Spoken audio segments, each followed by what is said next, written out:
Трябваше да се разправя и с органите на реда. Оказва се, че се стига до най-голяма брънка на веригата. Само като видя меча на дяда ти Йордан. Пусна едно ако взе да мирише. Замахнах и нещата приключиха.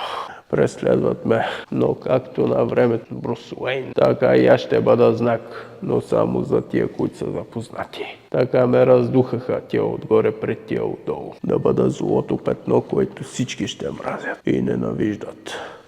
Но аз знам, че това, което върша, е за доброто на всички.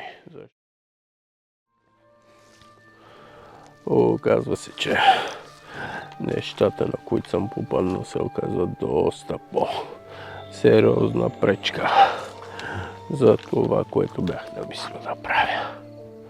Схемата е изключително по-голяма, отколкото дори и обикновен пенсионер като мен е разчитал, че може да бъде.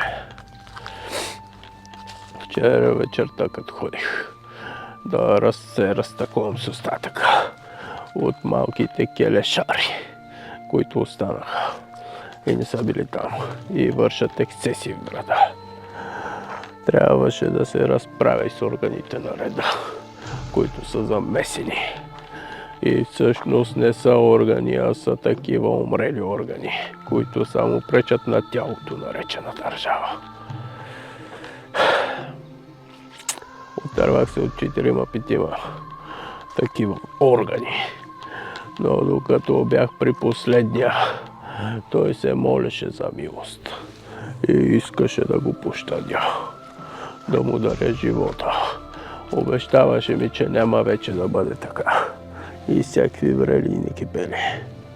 Аз естествено не му повярвах, но преди да му отнема живота, той се изпусна и изклюкари още няколко замесени, които не вярвах, че ще бъдат.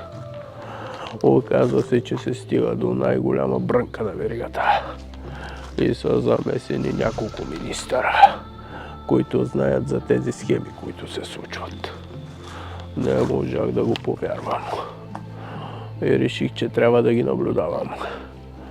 И ги наблюдавах цял ден. Цял ден ги наблюдавах. Наблюдавах ги и стигнах до единия, който в последствие го фанах. В една горичка. И му взеха къла. Само като видя меча на дяда ти Йордан, т.е. на червения орел, и се нака. Пусна едно ако взе да мирише. И аз му казах дали е истина, дали не е. Като го раздавах с психологически пример. Деца вика, казах му, знам, че е така и имам доказателства. Аз нямах никакви и вярвах, че той ще ви каже, че не е така. Обаче той се оказа глава в катпуйка и си каза всичко, както си е. И в последствие се чудих аз какво да правя. Дали да го предам на закона или аз да бъда закона.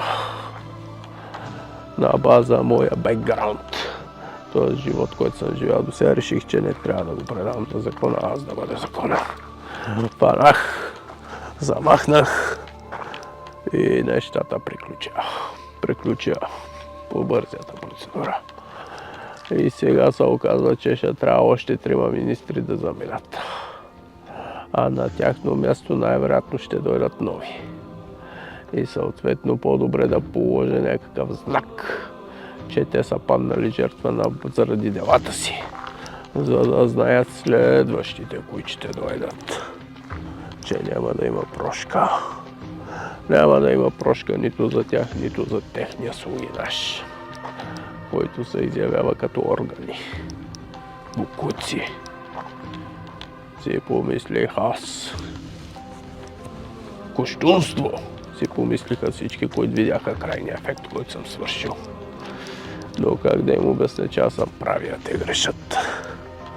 Затова аз избрах да бъда героя, не героя. Да бъда злото петно, което всички ще мразят и ненавиждат. Но аз знам, че това, което върша, е за доброто на всички, защото те си помислиха, че трябва да елиминират и организация всичките закони на държавата и органи ме преследват. Преследват ме, но както на времето Брус Уейн беше си помислил, че ще бъде така, както той е решил и че той е знак, така и аз ще бъда знак, но само за тия, които са запознати. За всички останали аз ще бъда враг. Враг на народа и на държавата. Защото такъв ме изкараха новинарските мисии вече. Така ме раздухаха тия отгоре пред тия отдолу. И никой не знае истината, освен някой от великолцина. Червеният орел ще пребъде. Може би, мислят си някои. Със сигурност. Мисля си аз.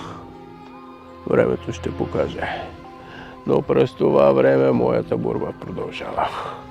С останалите трима. И всички, които идват на тяхно място и продължават да не служат на народа и на държавата, а в своята лична полза. Ай, сега чакам някой да спре на стоп дяти червения орел и да видим дали че се намери такъв или няма.